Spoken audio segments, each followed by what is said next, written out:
We are heading towards the finish line. I was going to say racing, but actually progress has been slow lately. I've just been really busy.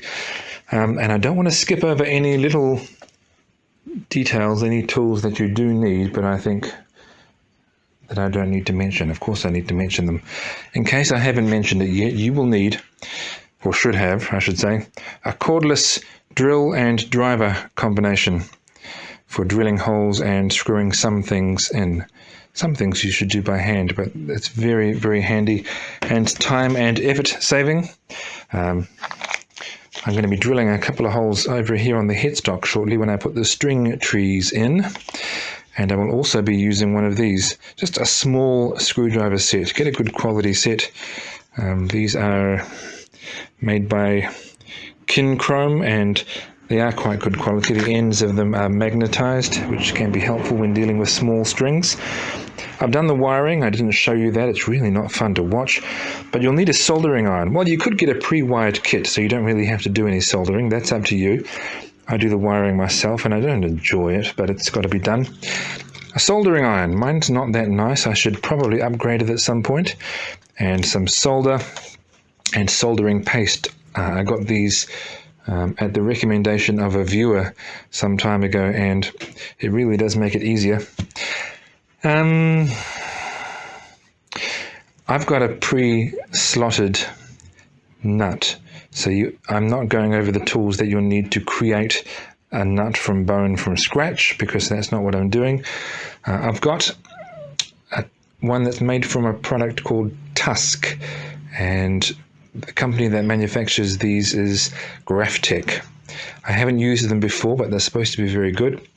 But the slots, which are already in there, are not deep enough yet. You'll need to, even if you get one like mine, you'll need to deepen them yourself using nut slotting files. These ones are made by Hosco, and they are quite good. I've used them for a few builds now, and I recommend those.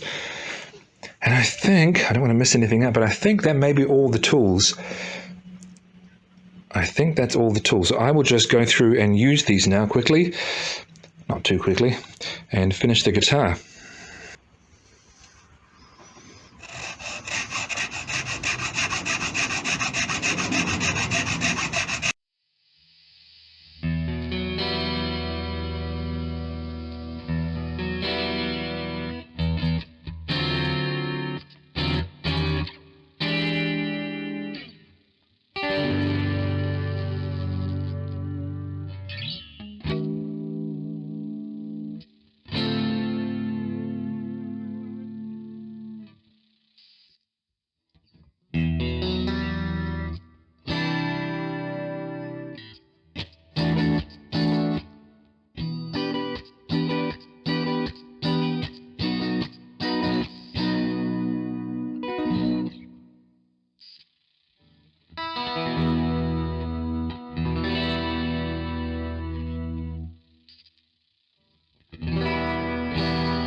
So before I wrap up, I'll just quickly run through the specs. I've talked about some of them earlier in this video series, like the materials this is made from, with the Kavula body and the Rimu and Tawa in the neck and in the top. What else do we have? So it's basically, well, it's kind of a Strat setup, kind of, but there are some differences. So instead of the traditional 3-knob setup with the 2 tones and a volume, there are just 2 knobs. There's a master volume and a master tone. There is a standard 5-way switch there. The scale and the frets are different. So they're stainless steel frets, and you may recall earlier in the video I said that I've made a mistake in where I placed the bridge and routed for the tremolo. but I was able to compensate by putting a different neck in here. So now instead of the traditional Strat setup with a 25.5-inch scale and 22 frets, we've now got a 24.5-inch scale, ever so slightly shorter, but we've got 24 frets. So there are maybe a little bit more flexibility there in what you can play on it. And just, I don't know, it's nice to have something that's not quite exactly a run-of-the-mill Strat. A couple of points of difference.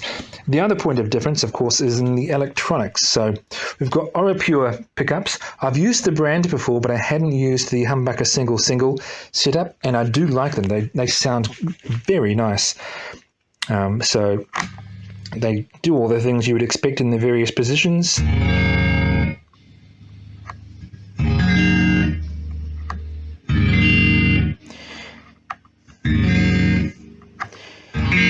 Now in those final two positions, it's using the humbucker, which naturally brings a slightly thicker sound to it than a traditional single coil, but you can split that humbucker with this switch here. So just there you would have noticed, oh, it doesn't really sound that thick or humbuckery. That's because I'm using the single coil, but you can switch it down, and now there's a little bit more output and it's a little bit thicker. So anyway, you've got a bit more of a range of tones available to you there. And that's it. That's the guitar done. Oh, did I say that there are stainless steel frets? There are stainless steel frets. I may be repeating myself now. So we will wrap up the specs. That guitar is finished. If you have watched this whole series, you will now know all the tools that you need to build a guitar. That list will vary depending on the method that you take. As you know, I used a fretboard that already had slots and inlays. If I didn't, then you would need a fret slotting saw and something to make the holes for the inlays. Other than that, you should be good to go with the things that I have, with the things that I've showed you in this video series. So there we are. So as I mentioned at some point, I think maybe right at the start of this video series, although this is certainly not... Oh, my dog is barking. Must be someone walking up the driveway next door. This is certainly not the first guitar that I've sold, but what I've usually done in the past is just made whatever guitar I felt like making and then listed it online to see if I could sell it. And that seems to have gone okay. But this is the first one that's a commission where a customer has approached me and asked me for a particular type of guitar. And the customer's name is Jess at Arpana, which is why this guitar is nicknamed Raps. Is that your nickname, Jess? It might be. Yes, could be. Anyway, Jess is a bit of a mover and shaker in the New Zealand reggae scene.